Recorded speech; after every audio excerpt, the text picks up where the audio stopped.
আজকে এমন ভাবে আমরা আল্লাহর এই কাজের জন্য এমন ভাবে আমরা দান করার চেষ্টা করব, মিনিমাম যাতে 3 থেকে 4 লাখ টাকা হবে। সবাই করেন ইনশাআল্লাহ।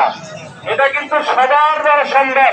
এখানে যদি 100 মানুষ 1000 করে টাকা দেয়, 100 মানুষ যদি 1000 করে টাকা দেয়, টাকা কত হবে? কথা বলেন, কত হবে?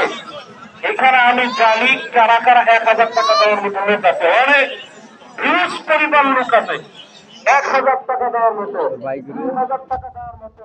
তারাই তাকবীর বলে এইখানে এরকম লোক আছে, আমি দেখছি এবং জানি 10,000 টাকা একাই দেওয়ার মতো লোক আছে। আপনাদের বিশ্বাস হয়? সবাই বলেন হয়।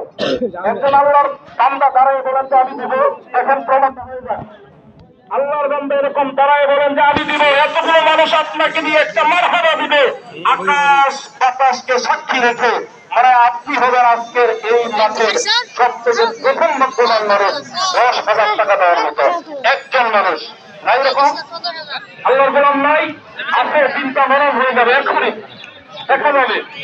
10,000 টাকা দেওয়ার মতো এরকম লোক আছে আমি জানি, কিন্তু হয়তো আপনারা জানতেন না।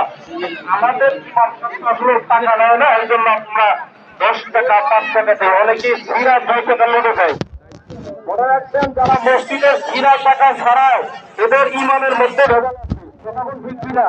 ওই টাকা দিয়ে বিড়ি কিনা যায় না, ও ওই টাকা দিয়ে মসজিদে দান করে আল্লাহর জান্নাতে যেতে চায়। মানুষ আইনে চালাক, এত চালাক মানুষ, বিনা টাকা দিয়ে বিনিময় নেয় না, অথচ ওই টাকা আপনার ওই দান করলে মসজিদে দিলে সে মনে করে আমি জান্নাত পেয়ে যাবো। এরকম ধোঁকা প্রতারক কোন আল্লাহর গোলাম রাসূলের উম্মত হতে পারে? সবাই বলেন পারে? তাদের সম্মানিত হাজির এই জায়গায় আসেন, আমরা বলতে পারছি না, আপনারা বুঝছেন না।